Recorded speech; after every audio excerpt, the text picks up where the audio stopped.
When women speak in the scriptures, what they have to say is important. And the standards by which God judges are not the standards by which we judge.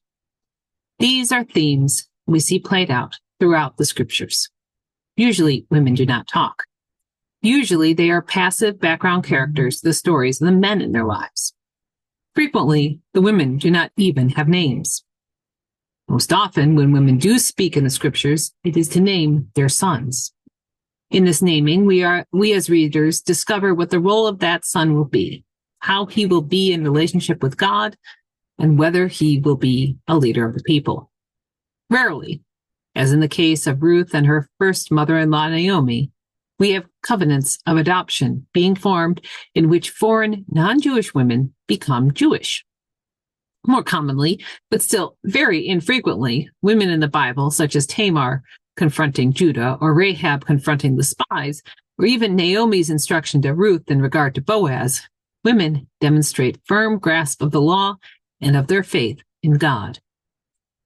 Rahab, Tamar, and Ruth each were raised worshiping other gods, gods who reinforced the social order and kept those in power, and those without power on the very edge of survival.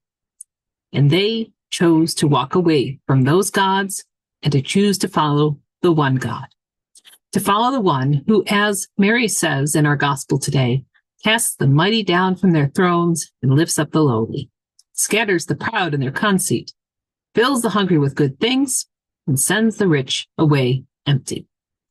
Each of these women, when they speak, makes a creedal statement regarding who God is and what God does in the world. And each of these women are, according to our scriptures, ancestors to Mary and presumably Elizabeth as well. And so when Elizabeth greets Mary with the words Catholics recognize from the Hail Mary, and Mary responds with the words of the Magnificat, it is in this tradition. God has once again, through these women and their children, chosen to turn the logic of the world upside down. God has spoken to each of them and promised change through them. Their children would be unlike any others before or since. The joy that comes with the fulfillment of centuries of faith and hope.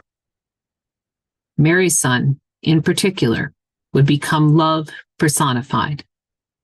And both Mary and Elizabeth knew it.